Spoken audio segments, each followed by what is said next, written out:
And we are going to start with a proclamation. And if Chris Marsh would come up, that would be great. Welcome. Thank you. You can sit here and face the cameras. Oh, no. And Pooch, what's your Pooch's name? Harry. This is Harry, yes. Of course it's Harry. This is a proclamation of the Board of County Commissioners of Pitkin County, Colorado, recognizing Suicide Prevention Month. Whereas suicide dramatically affects the residents of Pitkin County more than in most communities in the country. And whereas every effort must be made to prevent the unusually high rate of suicide among our citizens. And whereas the Pitkin County Health and Human Services Department, through its provision of essential human services and through its administration of the Healthy Community Fund, supports community partners in their work to enhance mental wellness in our Pitkin County citizens. And whereas the Pitkin County Health and Human Service Department recognizes the efforts of the Aspen Hope Center to prevent suicide by community-wide trainings in suicide prevention techniques, which are free and open to the public throughout the year, and especially during this month of September. Now, therefore, be it proclaimed by the Board of County Commissioners that September is Suicide Prevention Month in Pitkin County. And I'd like to give this to Chris Marsh, and thank you. And if you want to say a few words, that would be great. Sure. When we started the Aspen Hope Center in 2010, we knew that there was a very high suicide rate in the community, and we felt that we needed to do everything in our power to make a difference and to begin to develop ways that we could prevent suicide. It's a very hard thing to try to do, but we have been successful. Every client that we've worked with has lived and has not, after crisis, really taken their own lives, and we're very proud of that. So we really appreciate the fact that the county has given this as a proclamation to create continued awareness in the community about the really devastating effects of suicide. In a small community, we all feel it. We've all known people who have taken their lives by suicide. It affects all of us, and so together I think we can really make a difference and continue to try to prevent it, even though it's a very hard road. So again, thank you so much for this recognition. We really appreciate it, and let's continue together to create a healthier community. Thank you. Chris, what's your number for people who want to get access to the Hope Center? It's 925-5858. It's answered 24 hours a day, 7 days a week by a licensed mental health clinician. And we feel that that's critical, so it's not, in many communities there's a suicide hotline and you can call and then you end up talking to a volunteer. We feel that speaking to a professional can really help you through that process to get the help you need immediately rather than waiting a week to see a clinician. So that's why our immediate response and discussion with whoever calls is so critical.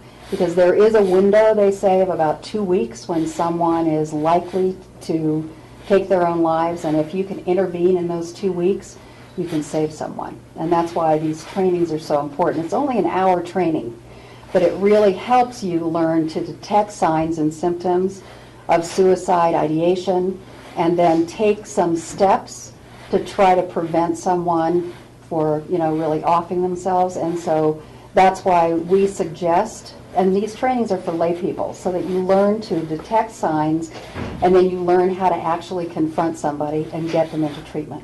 And trainings are ongoing? Every Tuesdays during the month of September, we're giving these trainings free of charge, and it's in the paper, and you can also call the Hope Center for the times and locations. We're giving them up and down the valley, all the way into Norfolk County. Good. Well, thank you for all your efforts. Thank you, George. Really appreciate it. Thanks, everybody. Chris, why don't you hold that up and face it towards Pat? Thank you. Thank you. Thank you, Pat. Thanks, everybody. Thank you. See you, Harry. Okay, let's see. John, any additions or deletions to today's agenda? There are no additions or deletions. Okay, so now we're going to go on to public comment. Anybody wishing to make a public comment that's not on today's agenda, you may do so. Just please identify yourself, please, and keep your remarks about 3 minutes would be great. Yes, sir. Should I stand? Whatever's comfortable for you. You can sit right there. Great. My name is Alex Huppenthal, and I was part of a team that brought one of the first broadband internet services to the nation, and it happened to be right here in Aspen, Colorado. It was back in 1995. We started a business here in town. But we found that we had to move to California to really get wheels under it because we couldn't build a team around it. Well, I've gone to 3 events called Startup Weekend. They're a nonprofit event backed by the Kaufman Foundation, $2 billion nonprofit. And I was so enthused by these events about how they brought teams of entrepreneurs together to build new businesses that I decided to do one here. And so October 11th, 12th, and 13th, over at the Aspen Music School campus, beautiful new music school campus there, we're going to have that event starting about 5:30 in the evening, and anyone who's participating can pitch an idea for a new business and form a team there with other like-minded people. So we'll have coaches there, mentors, some financial people. We'll have a really good incubator there for a 3-day event that essentially gives you hands-on experience on how to take an idea and turn it into a business. Kaufman Foundation believes, speaking from their printed stuff, you can go to startupweekend.org to find more information about it, but they believe that a way out of the economic hurdles that the U.S. faces is by having innovation in local communities and keeping those businesses local. So that's the point of Aspen Startup Weekend, is to encourage entrepreneurs in our area. Actually, we're inviting from Dillon to Grand Junction, and we'll have some people here from Telluride and Durango, that's the region, that'll be participating in the event. So we think it's going to be really exciting. John Fox Rubin has joined me in this as a co-organizer. Harvey Branscom's involved. We've got a wonderful set of coaches and mentors. We've got a fellow from Stanford. We've got you can learn all about that at aspen.startupweekend.org. But I just wanted to let the Board of County Commissioners know we're moving forward with that, and we're reaching out to the local governments and saying, how can we work together to move this thing forward? We talked with Rick over at the CMC about the Isaacson School of New Media, and we're talking with them about how we can dovetail our processes. We're talking with the Telluride Venture Accelerator Group, which is a wonderful group, and Jesse over there is sending mentors our information so that they can participate. And the potential is that this organization will actually produce new businesses. 1 in 5 businesses that go through this process, or 1 in 5 teams that are formed, are actually in business a year later. About 35% of the teams that are formed at Startup Weekend actually are still operating 90 days after Startup Weekend. So the success rate of actually launching local businesses is pretty good. And if you attend, I invite you all to attend. We're also having Mark Ostrowski is going to be there, New York Times bestseller author about using the internet to make money. But if you're there, you'll get a sense for how much excitement, how much enthusiasm there really is in the entrepreneuring world. So thanks so much. So what weekend is it again? It's October 11th, 12th, and 13th at the Aspen Music School campus. And we're having a boot camp for those people that want to get a flavor of what Startup Weekend's really going to be and kind of get a leg up on building a business. Boot camp is the previous Saturday from 10 to 5 p.m. at the Viceroy. And it runs from 9 to 5? Or? Well, Startup Weekend starts about 5:30 on Friday night, and then it runs as long as we're there. Often it's all the food is included. It's $99, covers 3 days worth of food, the venue, the entire shebang. We're all volunteers. None of the organizers make any money from this. The money that's raised from sponsorships goes to pay for the event. Anything that's left over goes into a community kitty for the next Startup Weekend. And a portion of that goes back to the 501c3, the Kaufman Foundation. Okay, so it's a 3-day event. It's not sort of a walk-in on one day and for a few hours, or... No, but as the Board of County Commissioners, I welcome you to stop in anytime you want. You'd be more than welcome to take a look at things. The 2 big public events that are available, Friday nights pitches, where everybody can get up and pitch an idea. You have 60 seconds. Some people say it's like Shark Tank. It's not at all like Shark Tank. You're pitching to an audience of peers. You're pitching to designers, developers, engineers, financiers, business managers. And when you're pitching to them, you're giving them an idea. They will then vote on the best ideas, and those teams will work like crazy, it's been my experience, to try to launch that business in 3 days, which means a lot of coffee gets drank. Well, great. Well, thank you very much, and hope you have great attendance. Thanks for the opportunity to speak with you. Anybody else here wishing to make any public comments not on today's agenda? Seeing none, we'll close the public comment and bring it back for board comments. Steve? On the Picken County Aging Well Community Planning Initiative will be holding a meeting next Monday, September 16th. This will be held from 9 to 12 at the Aspen CMC campus. Any interested members of the public are welcome to attend. The group has formed 4 different work groups. One having to do with social and civic engagement. This is all having to deal with seniors. The second group, physical and mental health, wellness, and preparation. The third group, aging in place. And the fourth group, information and advocacy. And anyone who is interested is welcome to join one of these 4 groups. And these subcommittees are going to meet over the next 5 or 6 months and then come up with recommendations. So I urge anyone who is interested in the issue of seniors living in Pitkin County or in the Roaring Fork Valley for that matter to think about attending this next Monday. Thank you. Thank you. Other board comments? Rob? I just wanted to take a moment to reflect on the fact that today is September 11th. 12 years ago today, just about everybody in our nation and the world, for that matter, at this time was in shock and sadness, in disbelief of the incidents that happened at the World Trade Center in New York City. I had the opportunity this morning to be at the firehouse for the ringing of the bell, as they do as a tradition for this remembrance. This morning, at the time where the towers fell, it was a wonderful event, and really an appreciation for the memory of all the people that died in that incident, the memory of all the firefighters and police officers and first responders that also died and were involved in that incident, as well as, and I thought Rick Ballantyne did a very good job of also the servicemen that have and women that have also given their lives protecting our freedom in the wars that have followed.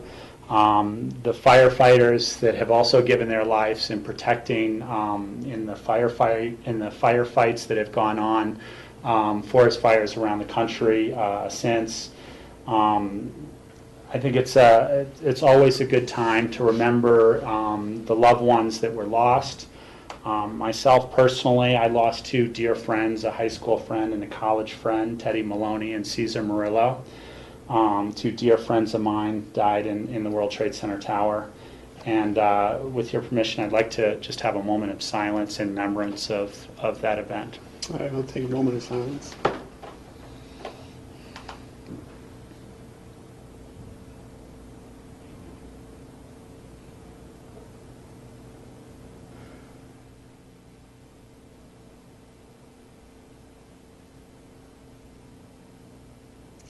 Thank you. Thank you, Rob. Thanks, Rob. Comments? As public officials, we're held to a high ethical standard. And if we broach those standards, we are subject to a recall. And that is probably appropriate. But what we've seen recently in Colorado, as of today's reporting, where two of our state legislators were called up on a recall, not on ethical issues or moral issues, but a question of a vote that they made. And that precipitated what I believe is a strong lobbying effort by out-of-state money, out-of-state lobbyists to try to intimidate public officials from being able to make a decision that they think is a correct decision on behalf of all the citizens of Colorado. And I'm sad to see that this is where our country is going to, where outside interests, where organizations that are able to form nonprofit organizations called C4s that are not having to let people know where their funding is coming from, to try to intimidate public officials from taking an action that they believe, again, is in best interest. And I think that's a sad state for Colorado. I think it's one of the issues that I think why Colorado is always a state where outside interests come in to try to influence national debates, because it's a very easy state to get an initiative on the ballot. And in addition to that, Colorado also allows the opportunity for petition getters to actually get paid to do that. So I really would question the ethics of those that are following this line of recalls, and I hope that the citizens of Colorado will stand up and try to prevent this from happening again. Okay, if there's no other board comments, we're going to go on to our consent action items. These are all first readings, and they are all set for public hearing on September 25th. Excuse me, Mr. Chairman, we do have a consent action first. Oh, thank you. Thank you. I missed that. Consent action item. This is a resolution appointing citizen board members. I would make a motion to approve the resolution appointing citizen board members. Roger Nicholson to the Election Commission, Scott Graham to the Election Commission, Bill Yoakum to the Healthy Rivers and Streams Board, and Richard Neely Jr. to the Healthy Rivers and Stream Board. Second. John? I'm not sure what copy of resolution might be in front of the BOCC particularly, but the one that's on the website, which is what I'm looking at now, has the commission term for the Healthy Rivers and Streams Board members set to expire in 2018. That would be a 5-year term. That board serves a 4-year term, so it should be 2017. Okay, I will amend my motion to make that correction on the resolution. Is that all right with the second? Yes. Lindy, we have that change. Thank you, John, for capturing that. And did you mention the names, Rachel? Yes, I did. You did, okay. All right, is there any further discussion? Seeing none, all in favor say aye. Aye. Great, thank you. Okay, now we're on to our consent action items. First reading set for public hearing on September 25th. I'll read through these. If anybody wishes to pull one of these for further discussion, let me know. If not, we'll just approve them as we move through them. Ordinance establishing the licensing procedure and criteria for retail marijuana and designation of county official responsible for processing applications. I think we're going to pull that to talk about it. Okay. Emergency. Well, I just needed someone to say that. Emergency resolution accepting grant offers for the Federal Aviation Administration and the Colorado Division of Aeronautics, and authorization to spend the funds at the Aspen-Pickett County Airport for the 2013 Capital Improvement Program. Anybody need to pull that? I'll make a motion for approval at this time. Any further discussion? Seeing none, all in favor say aye. Aye. Next is a resolution authorizing the Pickett County Emergency Management Department to submit a grant application to the state of Colorado Emergency Management Performance Grant for the purpose of funding a portion of the Pickett County Emergency Management Annual Budget. I'll move that. Second. Any further discussion? Seeing none, all in favor say aye. Aye. Great, thank you for coming, staff that are here. Okay, let's go back to the ordinance establishing the licensing procedure and criteria for retail marijuana and designation of a county official responsible for the processing applications. And we had some discussion on this yesterday as a work session, just for preliminary information and ideas. What I recall, and let me know if I'm right or wrong on this, is that one of the ideas, let's see, was to separate these two out and look at first approving a resolution to designate a county official responsible for the processing application, and that, through our discussion yesterday, that was going to be the Pickens County Clerk and Recorder. And then to look at this other issue in terms of coming up with procedure and criteria to postpone that while the board has more time and opportunity to work on this at future work sessions. Was that did I understand correctly or not? That would be the direction that I would go in, although I would like to see how that would line out, because do we have to put in some of those sections, like to be determined later, or no license to be issued until determined at a later date, or? Same thing. Thank you, John.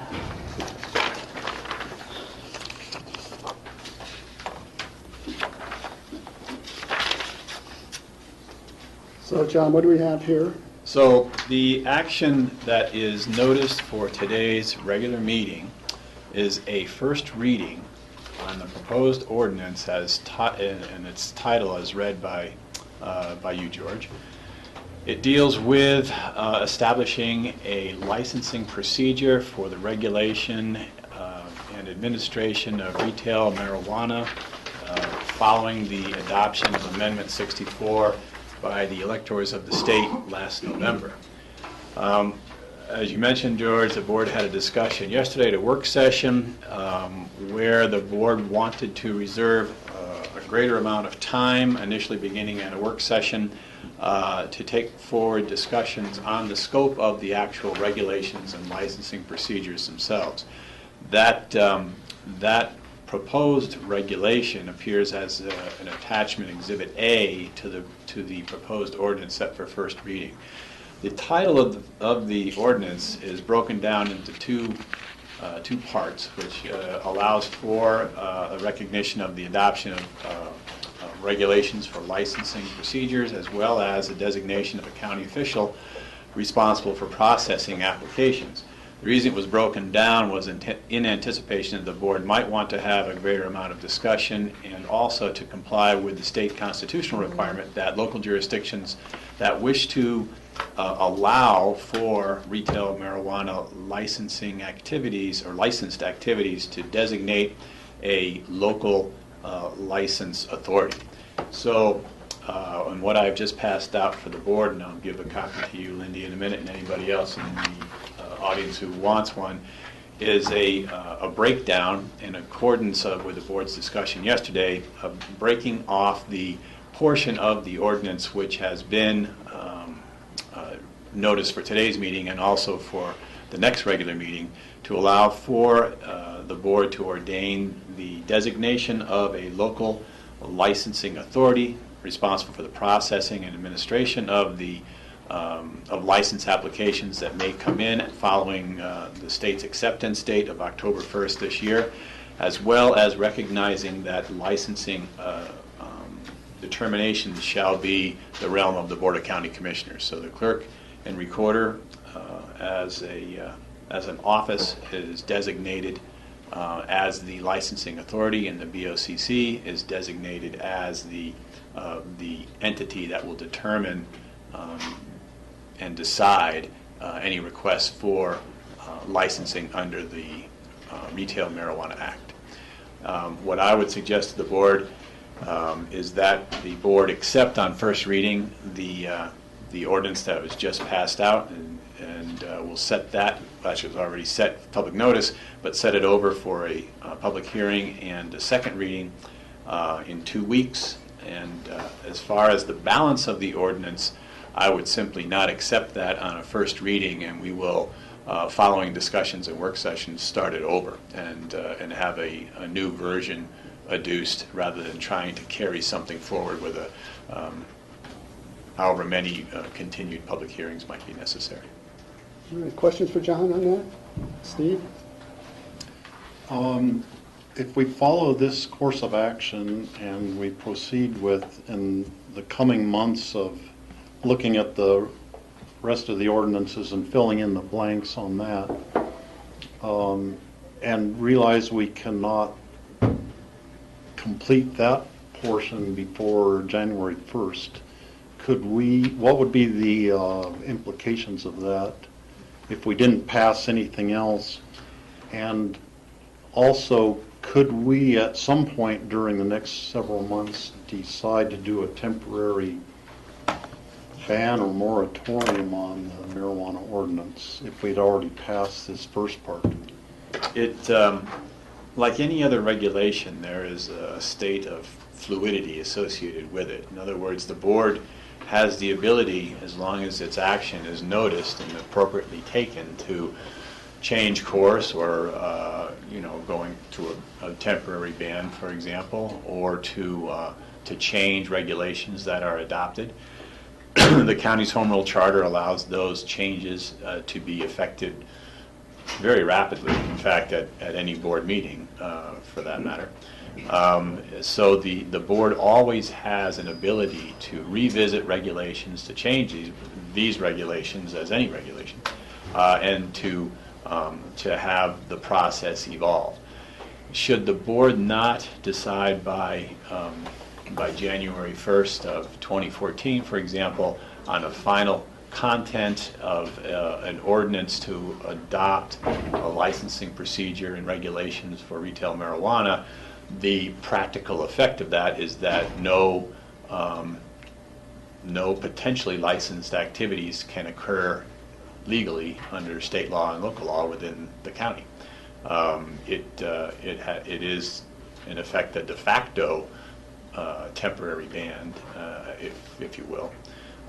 And any applications that have been referred to us by the state would simply be in a status of pending, waiting an outcome for the county to determine those. If the county takes more than a year, in other words, past January 1st, 2015, then any licenses granted by the state would be revoked. Okay, so the January 1st deadline, if we could get the rest of the ordinance passed by then, that would be the best. But if we didn't, it would just delay. We could pass it in January or February, and it would just delay by a month or two when somebody could actually get a license. That's right. Okay. The board, in effect, can take as long a period of time as the board feels is appropriate to discuss the issues at whatever length the board feels appropriate. Yeah, I know that yesterday the state released their marijuana ordinance, and it's 144 pages long, and they worked for months and months on that to come up with that document. And in light of that, I think we kind of need to reflect on what the state ordinance says, and in pondering the questions remaining on our ordinance. So the regulation as proposed, and what I assume would be the framework for the initial discussions of the board, or at least the continuing discussions of the board, will be such that the state is doing its work independently of us, and we are taking advantage of the work and discovery and investigation that the state does, and that no local license would issue in advance of any state license. So the state has to work a license application through its system to finality before we start reviewing and determining whether or not a local license should issue. So we get to build on the back of the work that the state has done. And a lot of the regulations that the state has just recently released is in compliance with the constitutional mandate, which is to come up with a series of regulations to deal with a lot of a criteria that the local jurisdictions don't deal with. For example, the type of testing that the marijuana products has to go through to determine toxicity and potential contamination and those types of things, or issues of advertising and those types of items. So, John, you kept on referring to this as a county, but in terms of what's in front of us, it's really pertains to the unincorporated portion of That's right. Pickens County, because the municipalities, Aspen and Snowmass, will determine their own rules and regulations and how they want to. That's correct. Yeah. So. The salt as well, obviously. There's assault as well. So, and those were the points I tried to bring up yesterday in terms of believing that perhaps we should have a temporary ban on this to let us have more time to discuss this, to see how other counties are going to be dealing with this issue and the impacts that they may see in the coming year. Certainly in unincorporated Pickens County, one of my concerns is, and what I've heard from many of my constituents, is the concerns of crime, concerns of theft, and which has occurred in this valley, not as far as I know at grow sites, but certainly at dispensaries, several, and there's been several cases around the Denver area where it's precipitated theft and crime. Marijuana, of course, we know is a cash crop, and it's easy to be able to move on the black market. So those are some of the concerns I think my constituents have told me. Certainly in unincorporated Pickens County, where we're not as close or quickly accessible by our public safety officials, that they have to travel up to an hour and a half to a neighborhood. And then the other issue that I know we are waiting to hear back from our P&Z and the Greenhouse Committee is how that will, what sort of guidelines we'll see coming forth before us for commercial greenhouses, which of course sort of goes hand in hand with the marijuana regulations, as we saw recently with the approval of a 25,000 square foot greenhouse on a small plot of land right along Highway 82. I'll just make a couple quick comments and I'll bring back to the board, but I understand the retail marijuana has been approved by the voters, and that's fine. I think there's opportunities for citizens to be able to access marijuana through various retail outlets that will be available throughout the valley and all the municipalities. It's going to be interesting to see how that will impact, not so much, I don't think, our citizens, because I think, if you don't know someone you can get hold of to get some marijuana, you don't know anybody in the county. But more so to our guests and our visitors. And it's going to be interesting to see the impact that may have on the resort communities with our public safety officials, with our health and human services providers. We just had a proclamation this afternoon recognizing that September is Suicide Prevention Month. And there's many different reasons and causes why people think about having suicide, but certainly drug abuse certainly doesn't help that case. So those are all important reasons I think I would like to look at doing a temporary ban. We also have a Healthy Community Fund, and that fund generates almost $2 million that goes specifically to enhance the health of our citizens from early childhood all the way through our seniors, through a variety of programs that not only addresses education, but also counseling efforts and different opportunities for our youth. So it's just kind of interesting as we portray ourselves as such a healthy community, and we try to follow the vision of Walter Paepke in terms of mind, body, and spirit, that now we're sort of looking at the aspect of recreational marijuana. You know, what is recreational marijuana? And how does that really enhance our charge in terms of improving and enhancing the health, welfare, and safety of our citizens? So those are my brief comments, maybe not so brief. Rob? And just a question, because John Ely, I heard you say that this is in effect a ban until we complete the rest. That's correct.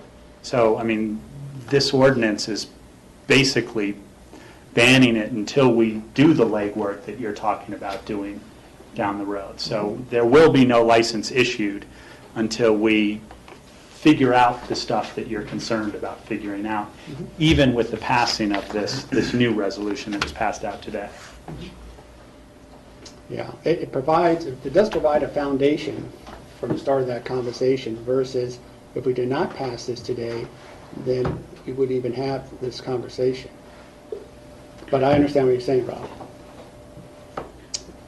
Other comments or questions? Steve? I know a lot of the counties are taking a wait and see attitude to see what other counties are going to do, or to see what the federal government is going to do, or what the state is going to do. A lot of the wait and see is going on in the state.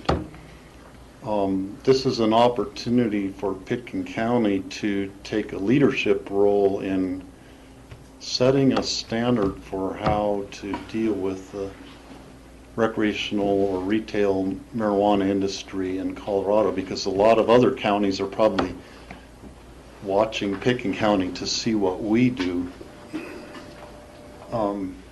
I think this is an opportunity for us to embrace something that is part of the future of our state and probably of the whole United States, because I think eventually the use of marijuana will be legalized across the whole United States. And I think we should not shy away from accepting this challenge, but do the legwork and the homework we need to do over the next several months to come up with a good set of regulations, because we really can help set the standard for what other counties are doing. And I looked with interest on the map that you referred to yesterday, George, that showed how some of the other counties have voted at this point, and some other counties have already approved marijuana ordinances for their county, and a lot of the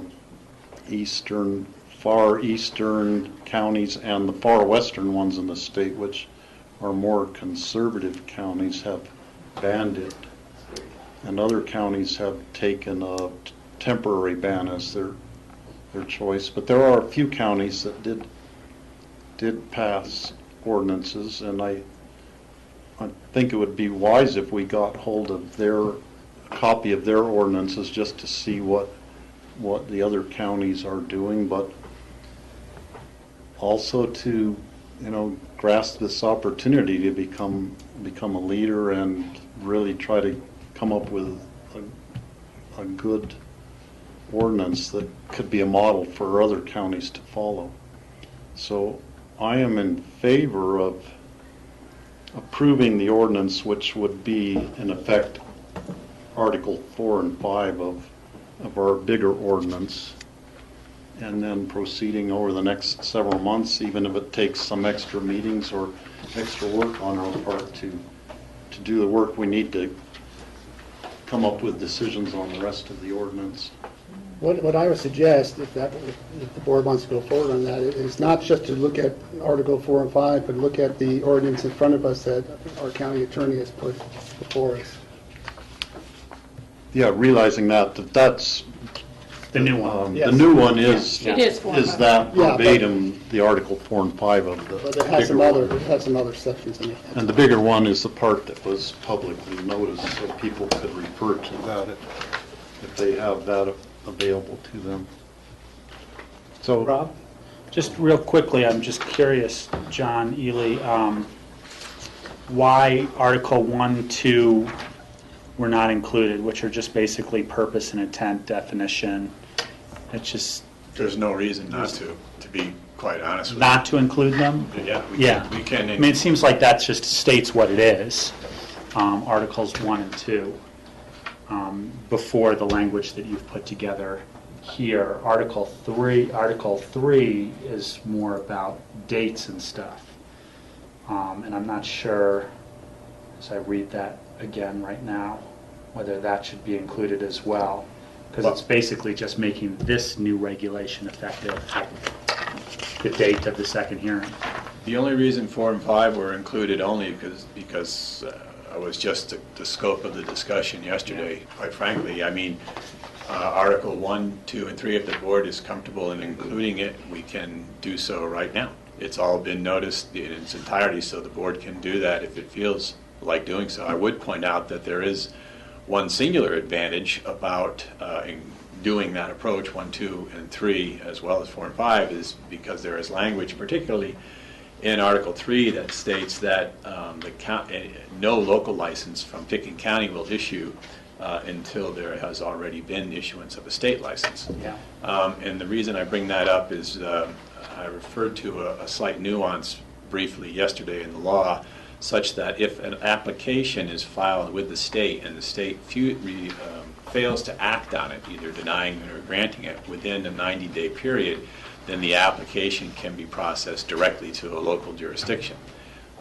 Without any other statement, we would simply be holding that and not taking any action whatsoever. But with the adoption of 1, 2, and 3 under Article 3, stating that you have to have a state license before we issue a local license, which is in there to predicate a state review and criminal background checks and all that sort of investigatory steps by the state before we act, then makes it clear that even if the state fails to act, we won't be issuing a local license. So it does provide a bit of a backstop. If the board is, like I said, if the board's comfortable with 1, 2, 3, 4, we can do that right now, and it will be produced that way at second reading. That would be my preference. Other comments or questions, Rachel? Yeah, thank you, George. I guess a couple of things. As it relates to your original comment, I think it really is inappropriate to conflate social ills and drug abuse with recreational marijuana. And I think that the debate you're initiating there was the debate that was held during the election, frankly, in the state of Colorado overall. I think that if that was the debate, a lot more research could be done. I would do it to talk about the many ways in which the drug war has failed the United States, the extreme incarceration rate that exists in the American public, one of the highest for any industrialized country, as well as for crimes that are often considered victimless crimes and social crimes.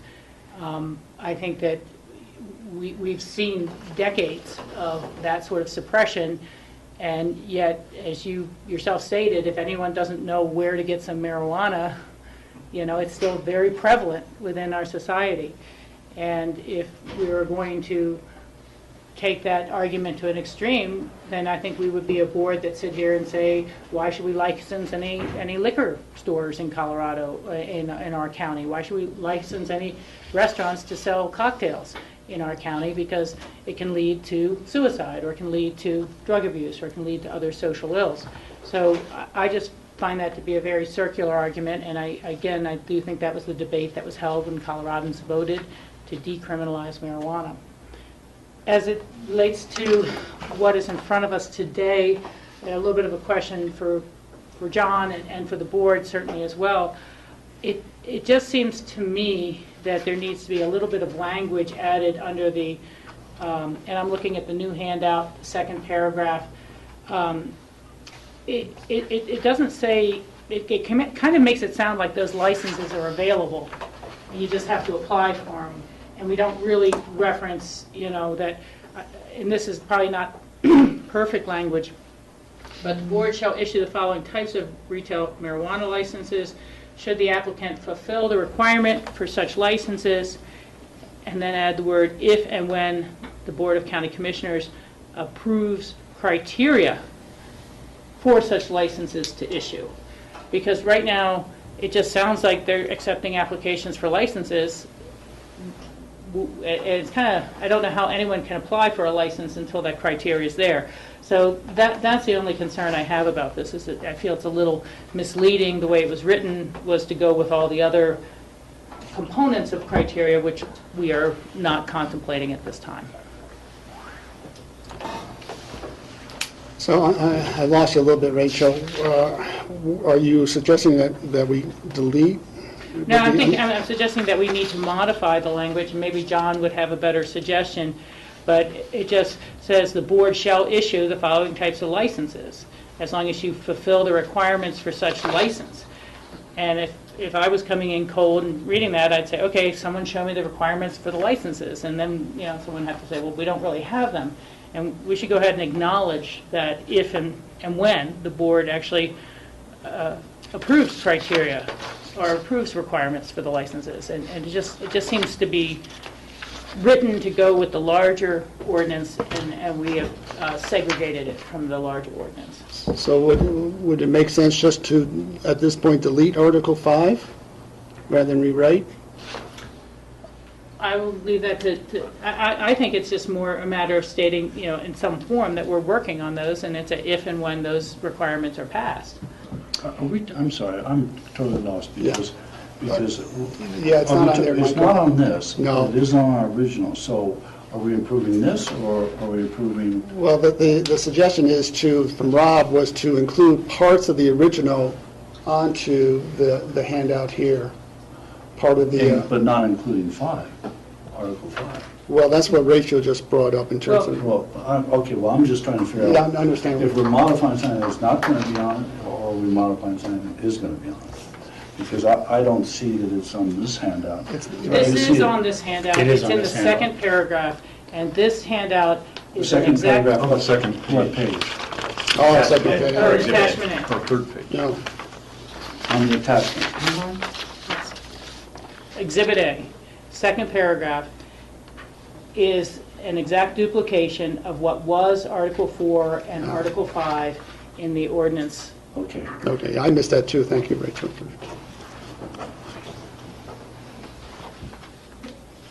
So, John, what were you saying?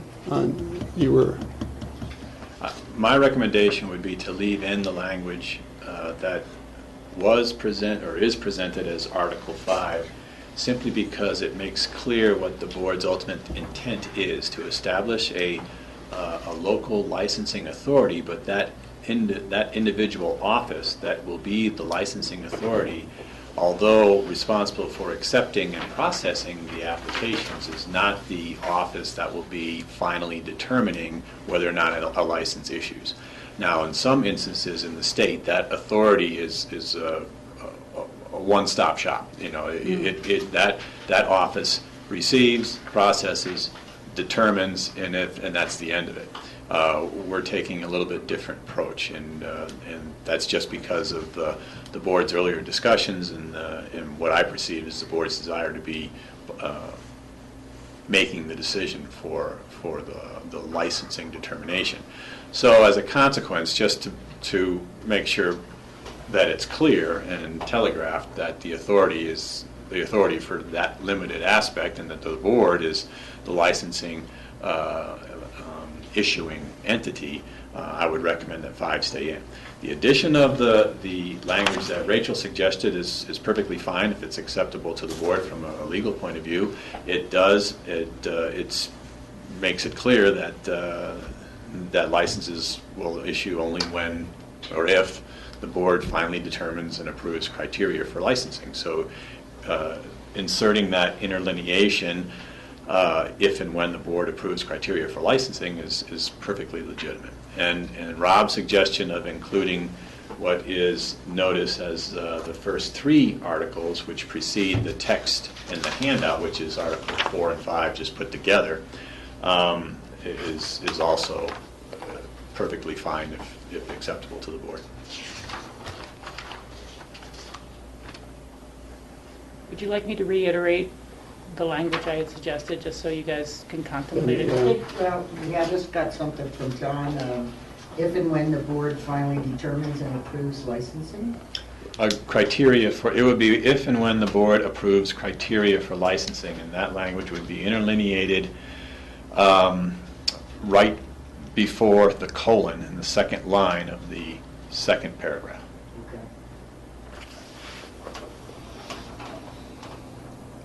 Is that all right with the board? I think it just clarifies, it doesn't change anything. Any other questions or comments? Well, I guess the question is what type of work session schedule would we anticipate going into? We talked about yesterday 90 days to hopefully coincide with the state's deadlines of January 2nd. Yeah, well, John and I will need to get together and talk about that. As we discussed in future agendas yesterday, there are a few dates out there, as well as depending on the amount of time we think we need, we may need to look at maybe a Thursday morning or afternoon to set aside a block of time. But we had identified 3 potential work session times. Yesterday, I don't have those dates right in front of me right now, Rachel, and if we need a larger block of time, we may look at a Thursday meeting between now and then. John and I can get together and figure that out. I would also like to add that I know John has done all the preliminary work on starting this conversation, but I'd like to sort of at least have perhaps ComDev look at it, because they're obviously very familiar with building codes and zoning, master plans or caucuses and things like that, to get their input as well. Rob? And in respect to that too, I think it's a good focus to get done when the state is going to start moving on these things. But I also want to make sure that we spend the time, like you had said, making sure that we get the information. Let's not kick it down the road, but let's not rush it either. I agree with that, and if I could make one more comment. I think it's going to be really important for us not to make the greenhouse ordinance about marijuana, recreational marijuana. I mean, I really don't want to see us limit the size of potential local food production greenhouses, because someone may build it for tomatoes and then later change crops, or they may build it for recreational marijuana and later change to lettuce. And I think that if we try to shrink that in such a way that it becomes non-viable for actual agriculture and just becomes a recreational flower orchid greenhouse ordinance, that would be very counterproductive to our desires to maintain agriculture in Pickens County. And so I don't know if that is going to become a new lever, or that fear of recreational marijuana, because we have done no licensing yet, and because we haven't said what is an appropriate area for grow operations, that we end up saying, well, we'll just shut this down by controlling the size of greenhouses everywhere in the county, because our board didn't act yet on where it is appropriate to grow. So I just want to make sure we don't have too many unintended consequences. I appreciate that. I think they're 2 separate issues, and the staff and the P&Z, and there's a greenhouse committee that has been working on not only residential greenhouses in terms of size and how that may impact our FARs, but also commercial. And I just suggested that because at some point they obviously lead hand in hand. I would suggest that someone would not be entertaining to build a 25,000 square foot greenhouse to grow lettuce, because it wouldn't be profitable. But to grow marijuana, they would. And so what are the impacts on those neighborhoods? And that's where I want to have ComDev to take a look at this as well. No, I'm fully supportive. I'm just saying I want to make sure that we are not using one lever in the wrong way, and that we're not shutting down all agriculture in Pickens County in order to, through greenhouses. Yeah, right. Steve? I was curious about the combining the two, or the effect of the one on the marijuana ordinance on the greenhouse ordinance. And we know people in California who are growers in California where you can grow marijuana outdoors just perfectly fine. But even there, the industry has moved indoors by and large because they can control the growing environment of the plants completely indoors using grow lights. And so that might affect how we define a greenhouse. Would a greenhouse that has glazing to be solar heated or partly solar heated then be changed to also include completely enclosed grow operations for marijuana, even though it doesn't use solar energy? So it could kind of affect it both ways, and I think we need to keep that in mind in passing what we passed today and in what we pass in the next few months, to keep the two issues separate as much as we can, except that there will be some crossover from both of the ordinances into the other one, and we have to be mindful of that. I agree. And yeah, I just think it should be noted that individuals still can grow, and the delayed action may literally lead to more overwrought electric circuits as people grow in their homes and places that may be fairly inappropriate for grow activities. This doesn't inhibit anyone's rights under the rest of the constitutional law as individuals. Right, but only to grow, they're limited to 6 plants. And for medical marijuana. And medical. No, now for retail. Oh, in addition to medical marijuana. In addition, yeah, so 6 plants, so Yeah. I suspect anyone who's wants to do that is already currently growing, but I could be wrong. Perhaps. Okay, where are we then?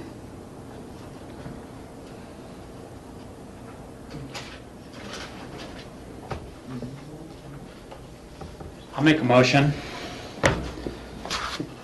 for There you go. for an ordinance of the Board of County Commissioners, Pickens County, Colorado, designating a county official responsible for processing applications concerning retail marijuana as passed out to us by our attorney today, with the inclusion of the information in our previous packet of Article 1, 2, and 3, as well as inclusion of the language to be inserted after the first, before the first colon, after the first sentence of the second paragraph in the packet that was passed out today. I'll second that. Which we'll all see at second reading, typed up together.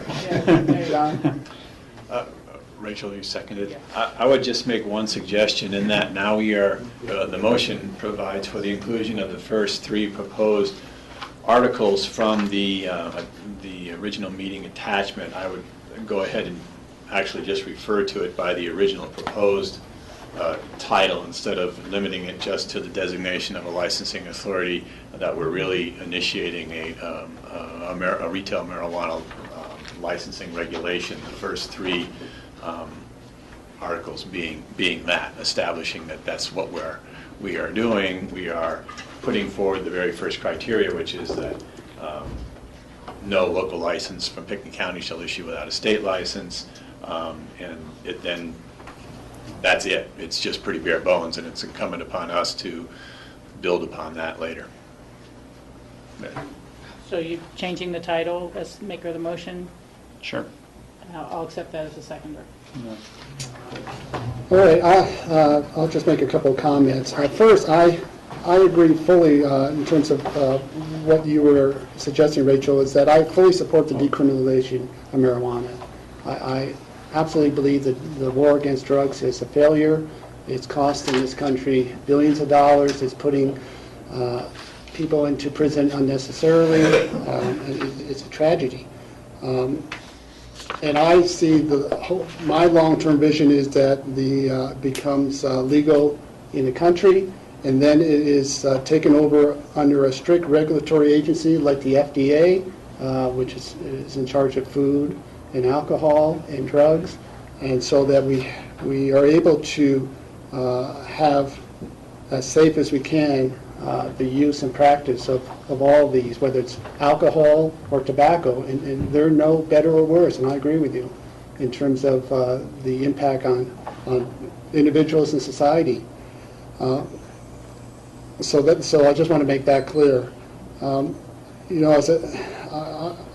As the commissioner from District 5, which is a Down Valley district, my constituents have said very strongly that they do not want to see retail establishments or grow sites in their caucus neighborhoods. And they've said that not only in regard to retail, but also to medical. And so I'm going to support their comments and their wishes, so I'm going to vote against this. Any further discussion? Yes. I'd just like to say I appreciate and respect your comments, and to make it clear, it is not my intent to force anything into the caucus areas that's separate from what they have said. I just feel that we should find a way to move forward with the rest of the licensing requirements, and I think in the continuing of decriminalization, this is the opening of an opportunity to decriminalize an activity that a great many of our collective citizens do partake in at some times, and that I just want to see us move apace. Steve? I also will respect the wishes of the votes of the different caucus regions in the county. And I note that the Emma caucus asked for a 1-year ban on having any establishments in their caucus area. And I think that's a good approach, so that they can see, take a wait and see and then reconsider in a year's time. And I think that's actually a good approach for all the caucus regions to do that. And that's really what the whole state and other counties in the state, the whole country is almost taking a wait and see. But I will respect what the caucuses have voted on in our deliberations in the coming months. And I will vote in favor of the ordinance as has been moved. Okay, any further comments? Seeing none, all in favor say aye. Aye. Opposed? Nay. Here we go. Yes. Okay, we're on to our consent public hearings. This is our second reading. This is a confirmatory reading. It's an emergency resolution accepting the offer of state funds, the Emergency Management Performance Grant, Special Project Grant, to assist in the funding of electronic and radio equipment to make the Emergency Operations Center fully functional. And I think we have Valerie McDonald here and Sheriff Joey if there's any questions. Well, you guys want to just come up? If nothing else, you can explain what this is all about for the public. Valerie? We've been offered a grant from the state. It's called the State Emergency Managers Performance Grant, Special Projects. It's money passed down from the feds to the state through the Office of Homeland Security, Office of Emergency Management, to the local governments, and it's used to offset the cost of emergency management projects in the county. So in this case, we're using the money to offset the cost of outfitting the EOC, the Emergency Operations Center, in MRA's Mountain Rescue Aspen's new building. And George, as I said, I thank you for the opportunity to educate our public on this. The Mountain Rescue Building, as I said on the first reading, is not only going to be for mountain rescues and their operations. It's also going to serve an essential function in public safety in Pitkin County. Whereas right now we have not one emergency operations center that's fully functional in Pickens County. It is something that I had on my wish list when I first got elected, that this is something that I think would be crucial to our community in a large-scale emergency or large-scale events that we have more of. Also, our primary dispatch center, which is located here in our jail, has at times had to relocate due to gas leaks or another event that may have happened in our jail. We do not have a secondary dispatch. At that one time, we were fortunate enough to move our dispatch center to a truck that was located in front of the Aspen Firehouse, and we used satellite stuff and were able to maintain our emergency dispatch center.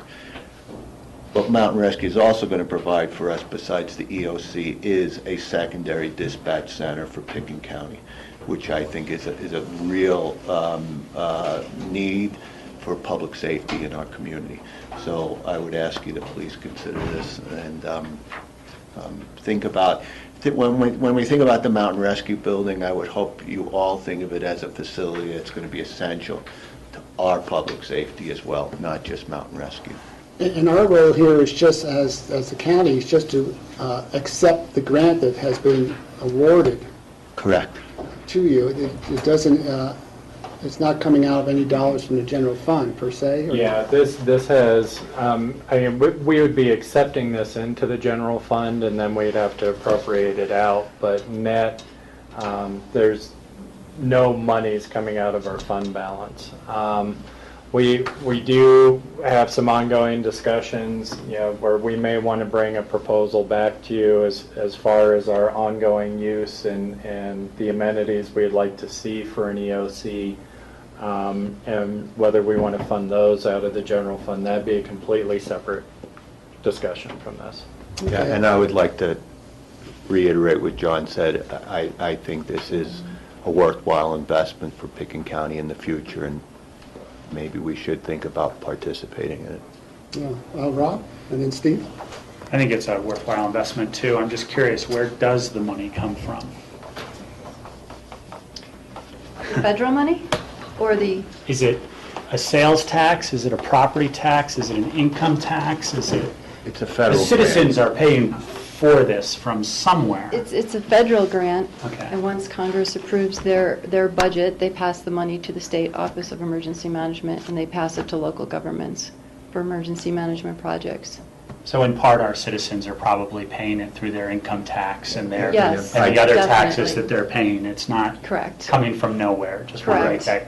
that. I think it's important when we accept grants to understand that it is a tax and that it is generally money that's collected from somewhere. I mean, we talk a lot about this with the GOCO grants, which are tax on the gambling that happens in the state of Colorado with lottery and that sort of stuff. But They're more of a revenue from gambling. however you want to, well, it's a tax on the operations. I'm not sure. It's a revenue from the tickets. Well, revenue from the lottery tickets, Yeah. but there's other taxes, other places where some of that money comes from. But I think it's important to understand that the money doesn't come from thin air, it comes from somewhere. And this is an opportunity to get some of it back Correct. in the community. Steve? John Peacock and I had a discussion this morning about this, and also just what the state of our emergency operations center is now, which basically we have none now. And just in the interest of public safety, I'd been thinking that it's good to have widely separated places you could go to, because you don't know where an emergency is going to take place.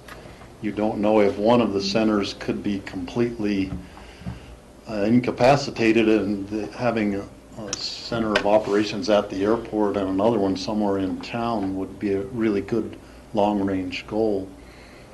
And so having this at the Mountain Rescue building is really a good step for us to take in terms of just long-term public safety awareness. And I think the ultimate goal then would be to have a redundant system both somewhere in Aspen and also out at the airport.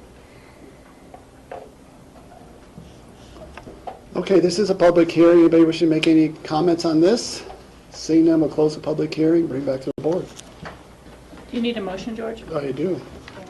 I would move to approve the confirmatory reading emergency resolution accepting the offer of state funds emergency management performance grant, special project grant, to assist in the funding of electronic and radio equipment to make the Emergency Operations Center fully functional. Second. Any further discussion? Seeing none, all in favor say aye. Thanks Aye. for considering the grant. Great, thank you, guys. Thank you. Have a good day. Okay, next is our land use consent public hearing.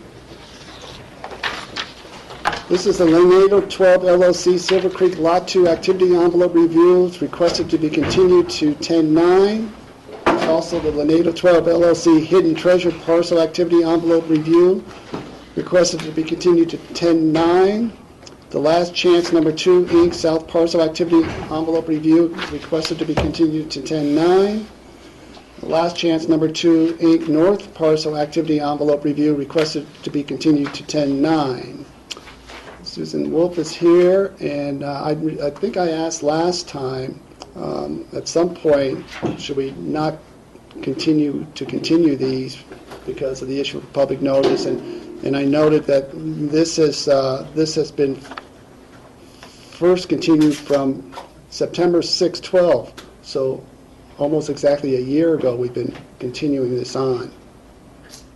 Right, and so the only update to that is that part of the issue on the continuances was getting additional information from the applicant, and they needed to do some reports that they could not have people prepare for them when there was snow on the ground, so they lost a good chunk of last year on that. They have submitted those reports to me and are prepared to move forward now on October 9th. So, yes, you're to your point, yes, the notice is fairly stale at this point, but we have formally continued them over that time period. So, Steve? I discussed this with John Peacock today, that the board had an on-site inspection last September, which I wasn't on the board then, and so I'm not as familiar with this as other board members. And I asked John if there could be a site visit before our October 9th meeting, and maybe I'd be the only one on the site visit, but other board members might want to go see it again because it was a whole year ago.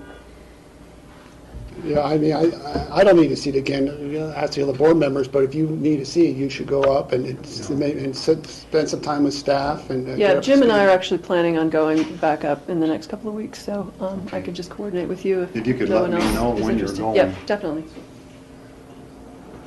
So what you're suggesting, Suzanne, is they've got their information that they needed now, and they're ready to move forward at Yes. October 9th.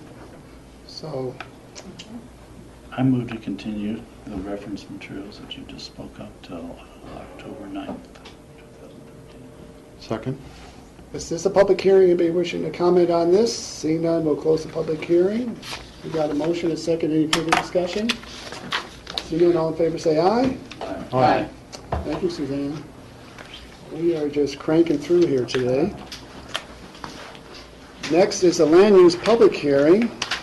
This is a GSS property site plan review for driveway that had been continued from August 14th. You get Suzanne Wolf and Jim Curtis. So I was not at the August 14th hearing, but just based on prior discussions among staff since then, we've put forward for your consideration a resolution of denial, which is a change from the prior resolution that had been presented to you. So I think that's the only new information I have for you today. And I think Jim may have more of an update related to discussions with the neighboring property owners. And Suzanne, the reason for your suggesting denial is? The basis for the denial is non-compliance with the intent of the scenic view protection standards in the code. Okay. Any questions for Suzanne? Rob? Does Does a denial on this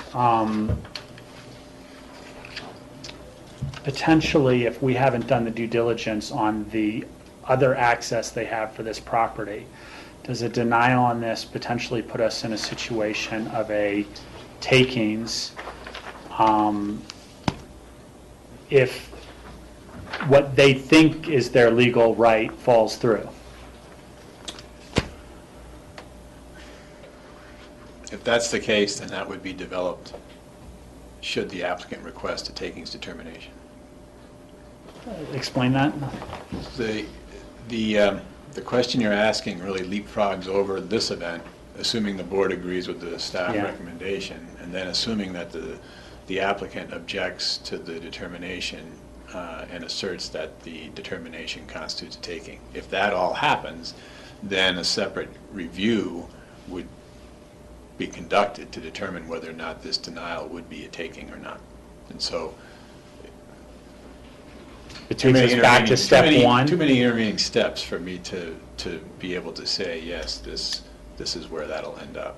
As opposed to a withdrawal of the application. If the applicant withdraws the application, then there's no action to be taken. Okay. That's one, just on the takings, just for John, if this was denied, I mean, the code would require that they request the takings within a specified period of time. I mean, isn't it, Lance, am I correct? Isn't that the 14-day working? They have a limited time period to make that request under the code. Is that correct? That's my recollection. Okay. I just wanted to clarify that. Any further questions for Suzanne? Steve? Would a denial would only affect the proposed driveway with the retaining walls in that location where it is proposed at this time? It's right. It's specific to the driveway that has been designed. Okay. And if there is another driveway forthcoming, perhaps through the neighbor's property, our denying this wouldn't have an effect. The effect of denying that in advance. No, that would go through its own separate site plan review. Okay. All right, Jim? Jim Curtis, representing the applicant, and also Fred Pierce is here on behalf of the applicant. Let me update you.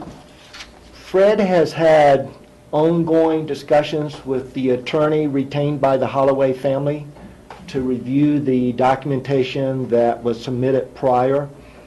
And yesterday afternoon, roughly around 2 or 3 o'clock, the attorney for the Holloway family communicated back to Fred that the Holloways are willing to work with us and hopefully to see if we can come up with a driveway proposal that works well for both families, meaning the Stranahan family and the Holloway family.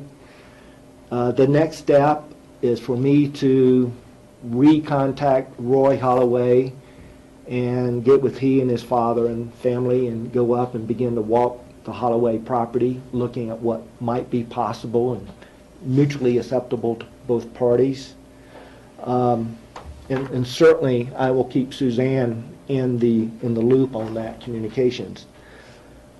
With that information, I would hope that would make this draft resolution a little bit moot, in that I would appreciate the simply tabling indefinite doing nothing and give me time to work with the Holloways.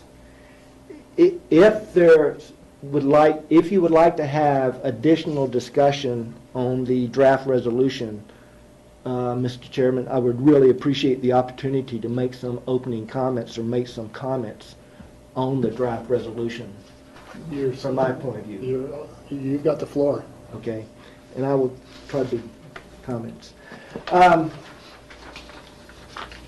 I completely understand that this is a draft resolution and has not been discussed by the board, so I make these comments in that context. And my comments in no way are directed to Suzanne, Lance, or Cindy, who I think are fantastic and great, even when we disagree on stuff. But basically, you know, I've been dealing with the county and dealing with the county commissioners for 30-some plus years. And I've always tried to be professional, and I've always tried to be upfront about everything I've done. And within that context, I completely understand and respect that sometimes the county commissioners agree with me, sometimes the county commissioners disagree with me. No problem whatsoever. I have to say, and I say this reluctantly, that I view this draft resolution as the most unprofessional, backdoor approach I've ever seen in 30 years.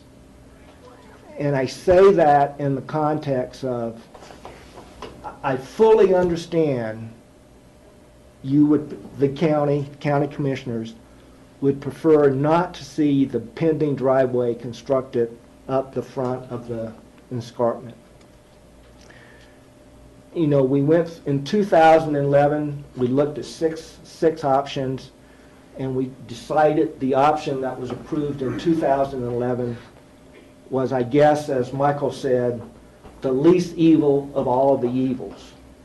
And I understand that, no problems with that. What I have a problem with is this resolution that says what was approved in 2011 does not comply with county code, when professionally I think it completely complies with the criteria that was set forth and approved in 2011.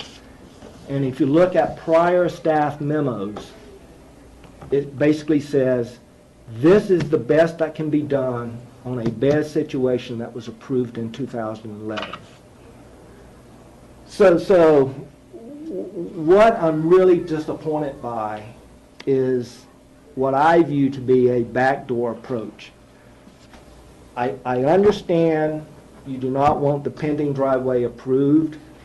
We will do everything possible to work with the Holloways to come up with a better solution. But given that, just be upfront. Say 2011 was a mistake. We looked at all of the possible options on how to get up to this property without going through the adjoining properties. There's no acceptable way to do it. Go to a takings. Let the court decide. Don't come in the back door. And I'm reluctant to make these comments, but I really feel strongly about this. Thank you very much. So, Suzanne, if I recall, when this came before us in 2011, it was determined by the board, maybe it was before that, it was determined, we denied it, the application, and the applicant requested a takings, and we went on that, and we accepted that it was a takings, and we sent the applicant back to work on mitigation for that takings. And I think the original wording was, as you show here in recital number 9, that the BOC finds that the proposed driveway does not comply with the intent. And the intent is perhaps gave us some broad leeway in terms of our decision. Intent of the scenic view protection provisions in section 7-20-102 of the code. I'm just trying to see if that was a process and the decision making that we went through back then. Well, you're correct about the denial and then the request for a takings, the determination that a takings had occurred by the denial, and then approval of a resolution to remediate that takings, which at that time basically just established an envelope for the access. The envelope up on top for the residents has never been at issue, but basically the remediation was to approve an envelope to allow access up the front side of the property. And then I think recital number 7, provides the specific language that was included in that remediation resolution regarding what would be considered as part of the site plan application that would have to follow for that driveway.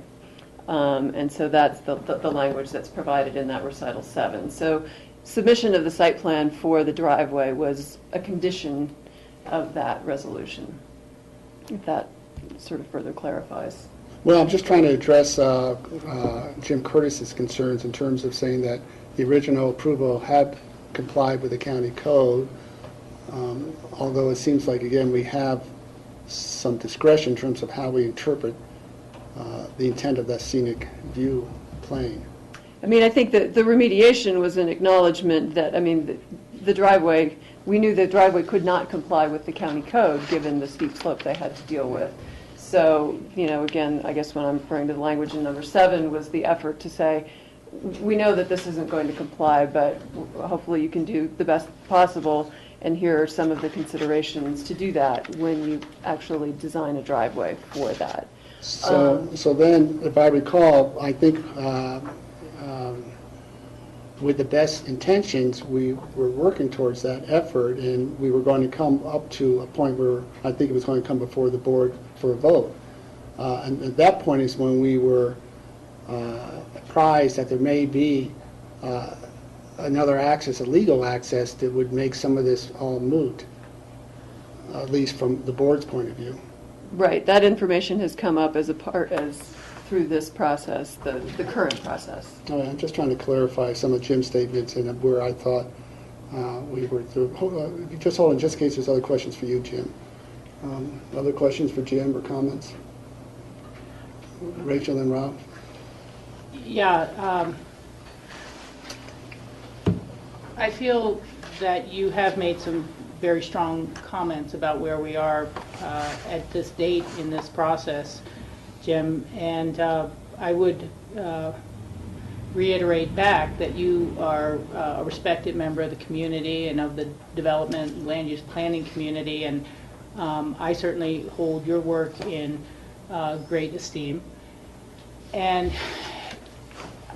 I don't think it's valuable to go back and forth per se, but from this side of the table, it felt like perhaps a lack of due diligence in uncovering the fact of a potential legal access, and that seemed to be discovered by some of the neighbors in the public hearing within a very short time frame to bring forward that this parcel had legal access. I don't think that you or your team was withholding that because it might have been a more difficult path for you to reach your goals, but as a board we certainly need to listen to the neighbors, and we need to take in new information as it becomes available and weigh the fact that you have a potential legal access and legal right to access through an adjoining property, and to have moved forward with something that certainly does, in my mind, violate the intent of the Scenic Review Code, because there were no other alternatives, was how it was presented to us, and yet there were other alternatives that were discovered. And when and if that was how that was overlooked prior, we don't know. But with that new information, I think it hits the restart button. And I think that that's all. If there's different language that is more appropriate here, I'd look to my attorney to see if that can be done. But otherwise, I think that it's just a different point of view from two different angles of the sequence of events. Rob? I'm a little bit confused on a few little things, because it seems, Jim, that you had asked first to table this to something further down the road, and I'm not sure what the potential outcome you're looking for in terms of that, other than either this, given the fact that you've got a new access to the property, or a withdrawal of the application, given the fact that you've got another access to the property. And I'm not sure what time buys on that in terms of, and that's, I guess, the question I asked the attorney in the very beginning, which is, are we not sure that 100% that other access exists? And how does a denial create some sort of precedence that if you have to come back with this full application and then we've got the denial on the record, and then the takings becomes us going to litigation and purchasing the property, which I think was the ultimate desire of your client in the first place, at a price that we didn't see palatable. So I guess my question to you, Jim, is what's the outcome that you're looking for if this is not acceptable?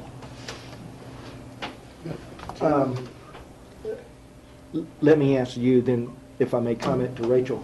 The outcome I'm looking for is for me to work with the Holloway family and hopefully come to a mutually acceptable driveway for all parties, the Holloways, the Stranahans, and the county. That would be great. If that doesn't happen,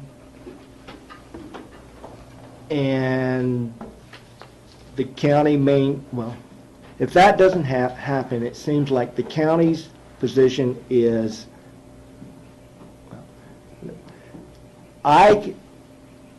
under Resolution 099 of 2011, it gave me a driveway envelope with certain criteria, retaining walls and such, and that information was presented back in 2011.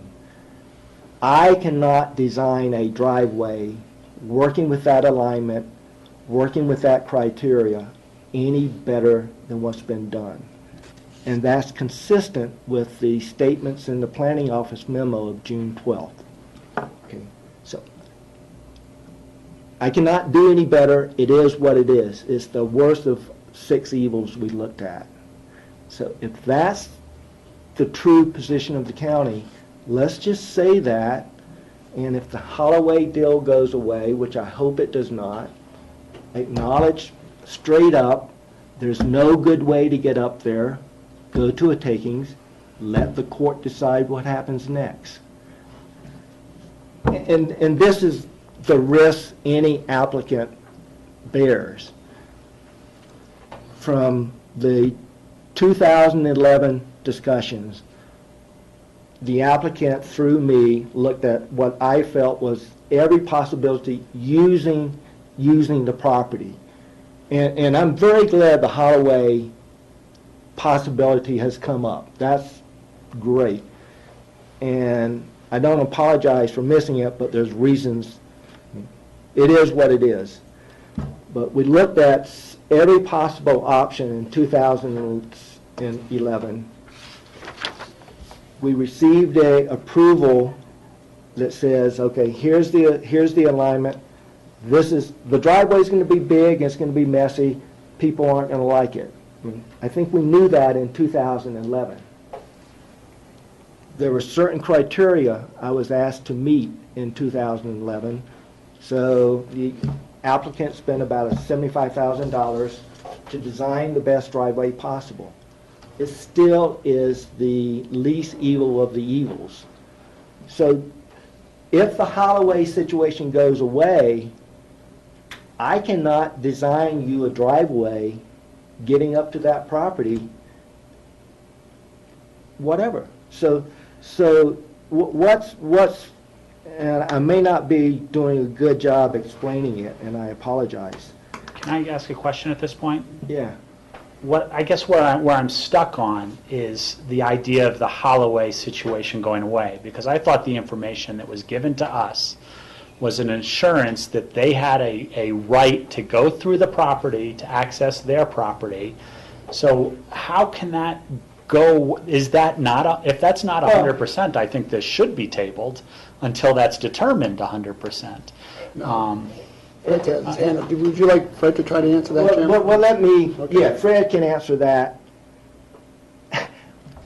After 30 years, and I say this in all respect, after 30 years in dealing with the county and properties and stuff, until it's done, it's never done. So now Fred can answer from a legal point of view. So what we told you at the last meeting was that we had looked at the documentation pertaining to that easement, and that we felt, based on our analysis, that that was a valid easement. We then met with the Holloways and went through all the findings with them, and explained to them where we were and why we thought there was an easement. And they rightfully hired their own independent counsel to review everything and make their own determination. I met with their counsel, went through all the documents I had, left them with them. They made whatever determination they made. They have not shared their determination with me. All they have shared with me is that Holloways are willing to sit down at a table and work with us to come up with something that works for the Holloways. So what we do not know is whether their lawyer said there's some gray area, you may have some issues here, but you may end up in court to do it, and it may not be worth the fight if they're willing to work with you to come up with a line that you like. So it's very possible that their lawyers have said, if you want to fight this in court, you have a 50-50 chance, or whatever the percentage they make, to be successful. But if you want to work with them, feel free to do so. It may save you a lot of time, attorney's fees, and angst in the process. But if they have said something like that, and we can't come up with a alignment that works for the Holloways and the county, then we may very well be back here, or else in a lawsuit with them, with them saying, we're not giving you an easement, we don't think you have it, you're going to have to go to court together. So that's why we can't sit here and say with 100% we have an easement, because there are some questions. So what you're saying, Fred, is just so I'm clear, that it's not 100% clear that there is legal access. We think there is 100% access. I think they can raise issues. Okay, well, that's fine, but the case, the question whether we would table this, I don't think is really pertinent to this discussion, because we can make a decision. You're going to have to pursue your path as well, and if it ends up in court, it ends up in court. But for us to table this, I don't think gains you or us any advantages, frankly. Rob, you want to follow up? Yeah, and I don't see it that way, because I think making a judgment on this to have this application go away, which is kind of the way I saw this coming in, based on the fact that they've got a right to get to the property some other way,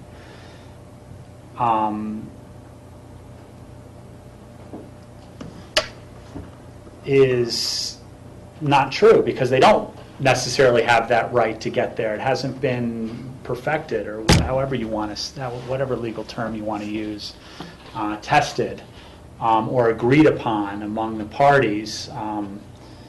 And if the applicant, if that right falls through for the applicant's going to come back here to us to say, well, the scenario that we have previously proposed is the best way to get up there, and either we go through another takings, and then they try to find the best way, and they get to the same formula that they spent years developing, and then we deny or not deny, and if we deny, then it's a takings, and I'm assuming that the courts would find that we're scraping any value from the property, and we have to compensate the owners for that, because there's no way to get to the property. I don't agree with all your conclusions or your logic on that per se. And I was going to ask that we have our attorney kind of address this sequence of potential outcomes. Call for an executive session on this to... I'll second that. It just seems like there's some stuff that I'd like to bounce back and forth in a conversation with the attorney.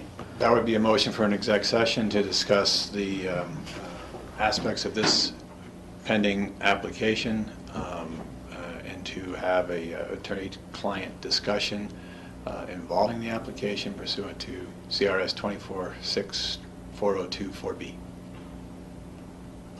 Okay. And that was the motion you're making? Yes.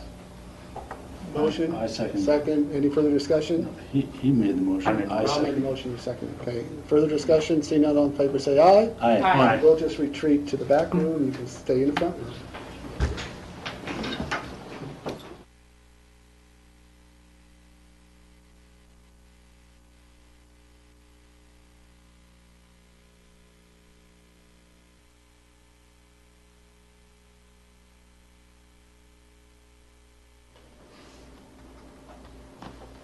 I would move to go out of executive session.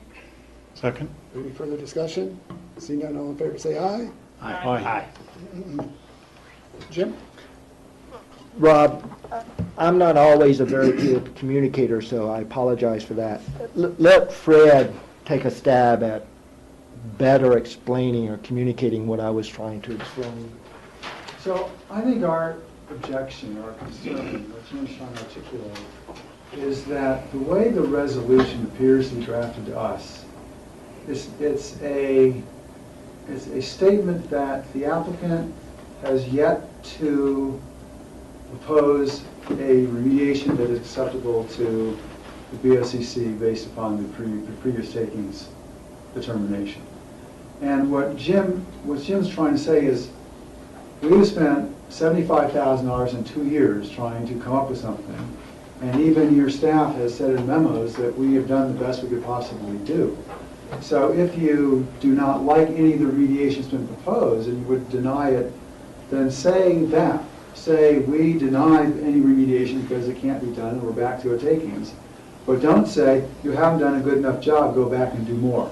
Because that's what the resolution seems to say, and I think that we think that's disingenuous. Okay, thank you.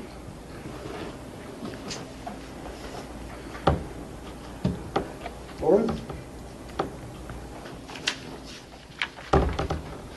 Steve? Jim, if you had a continuation, how long do you think it would take you to come to terms with the Holloways? God, Steve.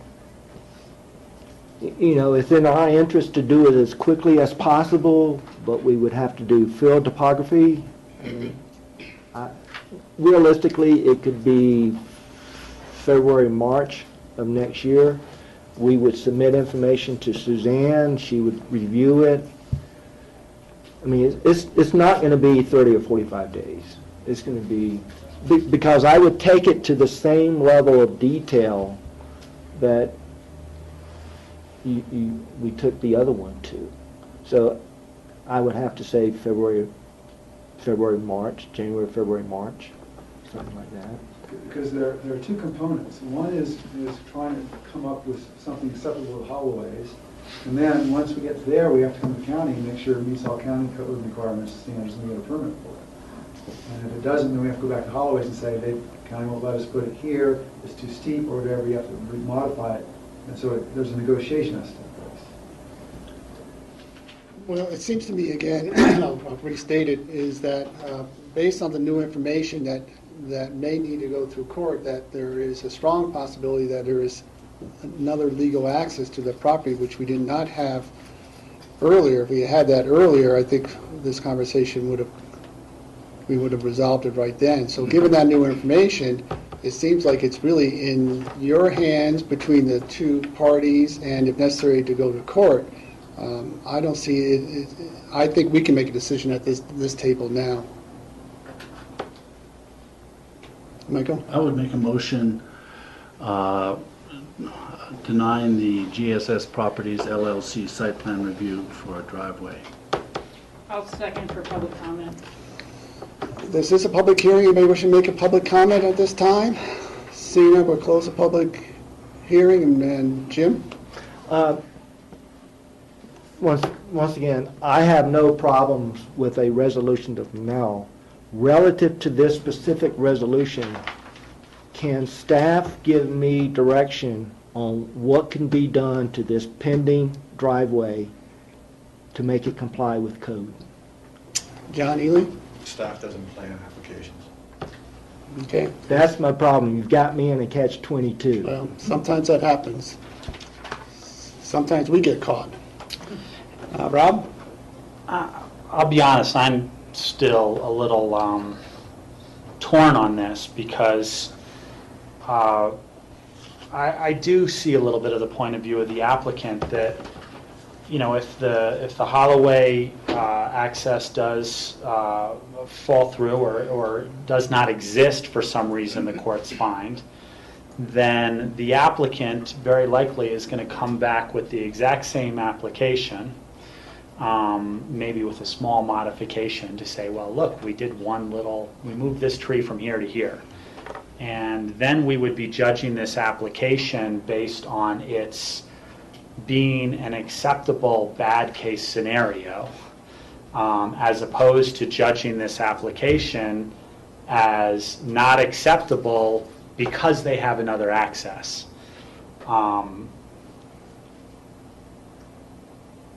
I'm not sure that I was there. I think the board in previous talks was kind of, you know, on different sides of the fence, whether or not we said this property has no access because nothing can be done that's not visually damaging, or this was an acceptable bad case scenario. I'm going to vote against this because I think it was an acceptable bad case scenario. And that's given the fact that the Holloway doesn't exist, and it hasn't been determined that it does exist yet. So I keep that as a mute issue. Okay. Rachel? Yeah, I am going to vote in support of the motion, and that is, I don't think we would be where we are today if the appropriate due diligence had been done about potential accesses to the property through its lengthy history of subdivision. And I believe that our past actions were made in accordance and belief in the representation that there were no other potential legal accesses to this property, and that this worst case scenario was the only scenario. And given new information, given neighborhood concerns, I really can't follow your train of logic. I'm not going to try to take an action today prejudging what a court will decide about legal accesses to this parcel. The resolution before us does not really speak to legal access. What it speaks to is that the proposed driveway does not comply with the intent of the scenic view protection provisions that's a code as follows. So I think that's how we need to make our decision. Just to be clear on that. Yes, thank you. Just to clarify my position, and that it's through a taking, so it's through mitigation of whether or not it applies to the scenic view protection provision. Meaning, is it acceptable through the fact that it is through a takings procedure? Meaning, yes, there is going to be mitigation to the code based on the fact that it's a takings. And you're right, and that's an individual judgment of the individual board members.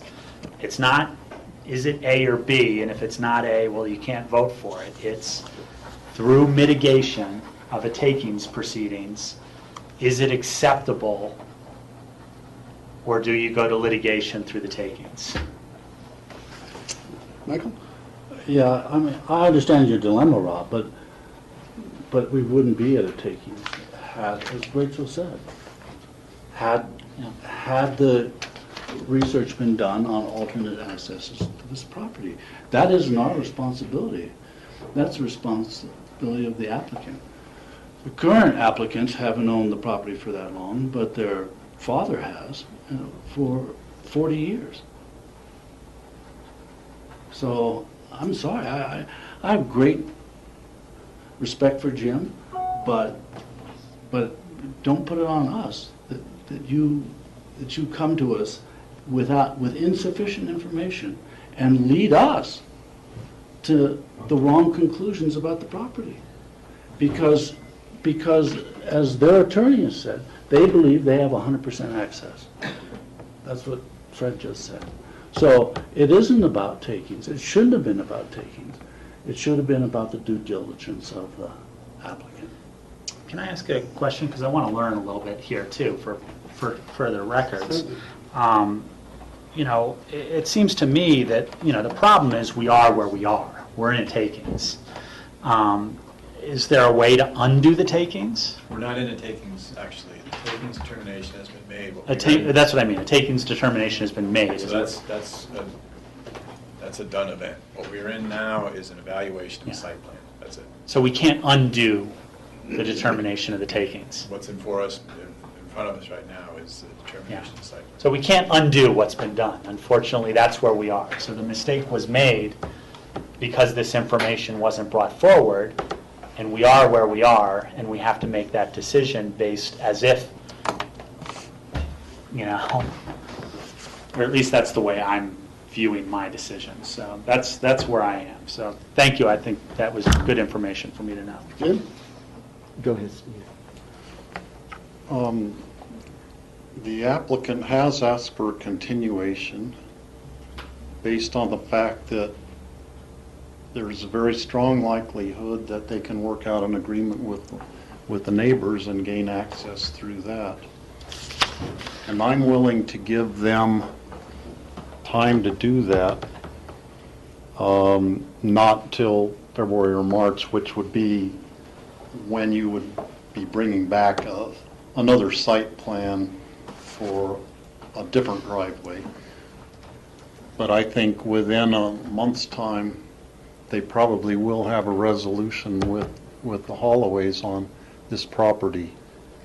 And I'm willing to give them that 1 month to try to come to a final agreement with the neighbors. I wasn't involved back in 2011, so I don't fully know the whole history of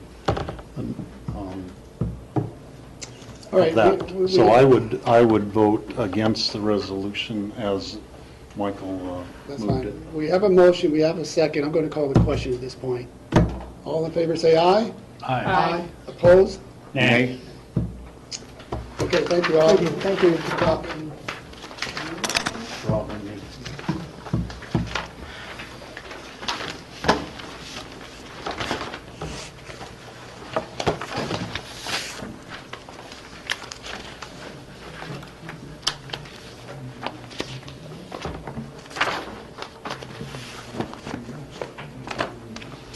Okay, next is a land use action item. This is the beer GMQS allocation for additional floor area, forwarding from P&Z scoring. This is really just an, Fred, this is just an FYI. I assume there's no action needed. If there's any questions, Lance is here to answer them. No action. It's a notification that when a growth management allocation is approved by the Planning and Zoning Commission through the growth management competition system, there's a 15-day appeal period. Prior to the end of that 15-day appeal period, the code requires that staff and the Planning and Zoning Commission forward the finding of the P&Z to the board, just so you are aware of it in case any board members want to appeal, or to make it public on the agenda in case any neighbors want to appeal. This was an award to 92 Epley Drive in Starwood for an addition to an existing house. They went through a growth management competition, requested 2,500 square feet for an addition, and they did meet threshold, and that was awarded. Okay, so we don't need any action on this. It's really more of an FYI unless there's any questions. Correct. Rachel? It's not a question so much as a comment, you know, because you said there's an ability for the board to call it up or whatever. It just seemed to me that there was so little information in our memo about the location. You know, it refers to case number P056-13, but I just, you know, there really wasn't... Didn't have the legal description. It didn't have a legal description, it didn't have the address, it didn't say how large is the lot, or just any basics. I mean, I wouldn't ask, I don't want to review the whole case, but just for improving our processes, it seems it's limited, and it certainly would be limited even for members of the public who might be reviewing it online and want to consider whether they should make an appeal or call up or not. Thank you. Okay, so with that, I think we're done with our items. We can move on to open discussion. I don't have any open discussion items today. Rachel, I thought we were going to review Oh, or yeah, talk the about the water letter. principles. We had those handed out in the Yep, past. we did, and I did not bring my set down. I can run up real quick and get that. I forgot all about it this time. Yeah. Did other board members bring their copies of this, or John, have you made it available online for Michael and others? I just handed it out in the boxes pursuant to the request. But we can do it digitally, and as far as I know, there's no urgency to act today. There's no urgency to act today. Just introduce the subject. Okay.